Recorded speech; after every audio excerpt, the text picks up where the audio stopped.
Hi అండి, welcome to Ruthuprabha 106. మీరు బాగున్నారా? నేనైతే చాలా బాగున్నాను. మీరందరూ బాగుండాలని మనస్ఫూర్తిగా అయితే కోరుకుంటున్నాను. మార్నింగ్ బ్లాగ్ అయితే చేశానండి.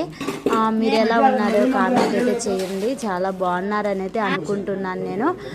ఈరోజు అయితే చాలా అసలు ఒక విషయం అసలు లేంగలోనే నేను ఎందుకో లేంగలోనే సెల్ చూశాను. సెల్ చూడంలోనే అసలు నాకు గుండె పోయే అంత షాక్ అయితే చూశానండి.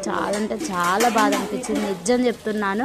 ఏంటంటే బస్సు యాక్సిడెంట్ అయిందంట. దాంట్లో 3 అక్క చెల్లెళ్ళు, ఇంకా 21 మంది చనిపోయారు. అయితే ముగ్గురు అక్కింటి వాళ్ళే, 3 అక్క చెల్లెళ్ళు చనిపోయారంట. వాళ్ళు పెళ్లి కోసం వచ్చారంట. వాళ్ళ అక్క పెళ్లి కోసం వచ్చి 3 ఫోటోలు దిగింది కూడా పెట్టారు. అసలు వాళ్ళు ఇప్పుడు హైదరాబాద్ వెళ్తున్నారంట. ఖమ్మం నుంచో ఇక్కడ నుంచో హైదరాబాద్ వెళ్తున్నారని అయితే తెలిసింది. అక్కడికి వెళ్ళేటప్పుడు వెళ్తుంటే 3కి ఒక్కసారే యాక్సిడెంట్ అయ్యి 3 ఒక్కసారే చనిపోయారు కూడా. చాలా బాధ అనిపించింది ఆ వీడియో చూడంగానే. తల్లిదండ్రులు ఎంత బాధపడి ఉంటారండి. ఒక్క బిడ్డ కూడా లేకపోకుండా అయితే ఎంత బాధ అనిపించిద్దో అసలు తల్లిదండ్రులు చాలా బాధపడ్డారు.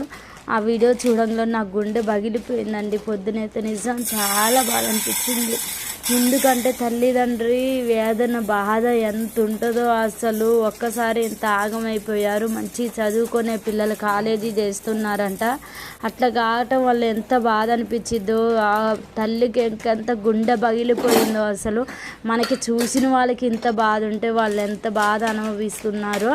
అట్లా 21 మంది అయితే చనిపోయారు. ఆ వీడియో చూస్తే వాళ్ళని ఎంత ఘోరంగా కరోనా టైంలో మనుషులు చనిపోయినప్పుడు అవపడుకోకుండా ఎట్లా చేశారో వీళ్ళకు కూడా ఏం చేశారంటే అసలు ఏమంటారు, ఒక చెత్తని గిట్ట పడేసినట్టు అటోకళ్ళు ఇటోకళ్ళు పట్టుకొని ఇసిరేస్తున్నారండి బయటికి. ట్రాలీ ఆటోలో నుండి చూస్తే మస్తు బాధ అనిపించింది నాకైతే అట్లా చూడంలోనే. అసలు ఆ తల్లి ఎంత ఘనం ఎడుతుందో. ఒక్క బిడ్డ అన్నం బతకలేదే, ఒక్క బిడ్డ కూడా లేకుండా అయింది.